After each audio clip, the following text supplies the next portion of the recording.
sa buong Pilipinas. Ito ang Radyo Pilipinas News Update.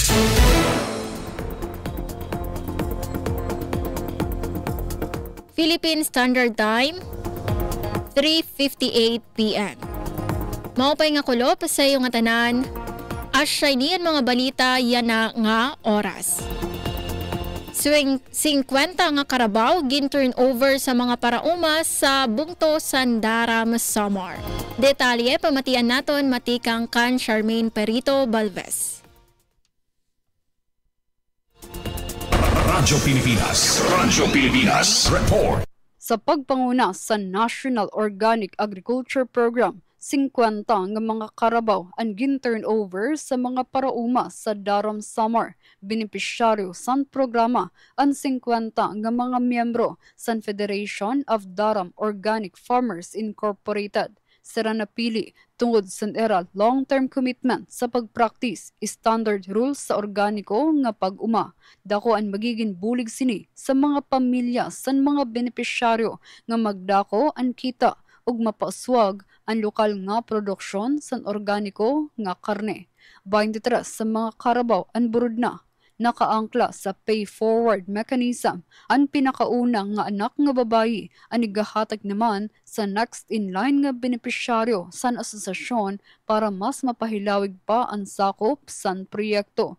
Ginaghat naman ni Municipal Agriculture Officer Randy Dante ang mga parauma nga mapa-improve ug masustener ang organiko nga practice sa pag-uma, sugad man maging committed sa pag-assister sa monitoring sa mga benepisyaryo para mas sigurado ang proper management sa mga hayop.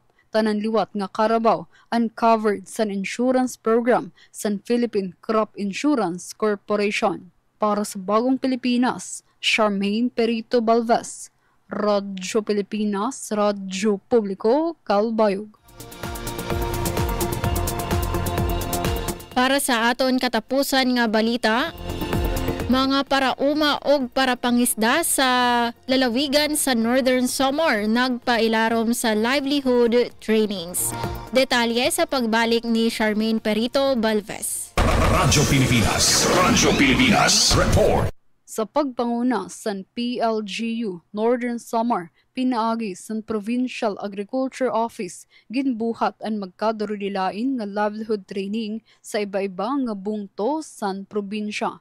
Sa Beri, nagpailarom sa siganid ug milkfish production sa fish pens ang mga miyembro sa San Pedro Seaweed Farmers Association kundiin sira na hibaro sa mga teknik sa maupay ug sustainable nga aquaculture. Sa Las Navas naman, gintutduan ang San Miguel Integrated Farmers Association san tama nga pag-manage san mallard duck o itik egg production tikang sa housing, feeding, kutob sa biosecurity management.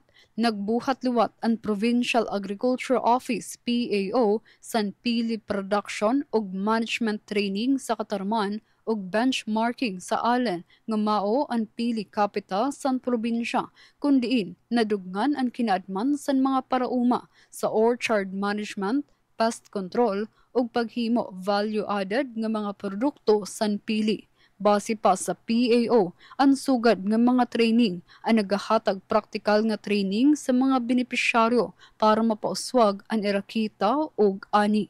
Para sa Bagong Pilipinas, Charmaine Perito Balves, Radyo Pilipinas, Radyo Publiko, Kalbayog. Asya doon kabugusan sa mga balita yan na nga oras. Padayon kamo pamati sa DYOG Radyo Pilipinas, Radyo Publiko, Kalbayog para sa mga news updates. Ini si Suzette Pretencio para sa Radyo Pilipinas, Radyo Publiko. Mula sa pinakamalawak na newsroom sa buong Pilipinas, ito ang Radyo Pilipinas News Update. Bagong Pilipinas para sa bawat Pilipino. Bagong Pilipinas is a master plan for genuine development that benefits of all our people. It is a call for transformation. The transformation of our idea of being a Filipino and the transformation of our economy, of governance, of society. Hindi puro salita, pamahalaan ay magsisilbing halimbawa. Sa bagong Pilipinas, ang pagbabago ay nagsisimula sa pamahalaan. Pagsiservisyo sa publiko, tapat, mapagkakatiwalaan at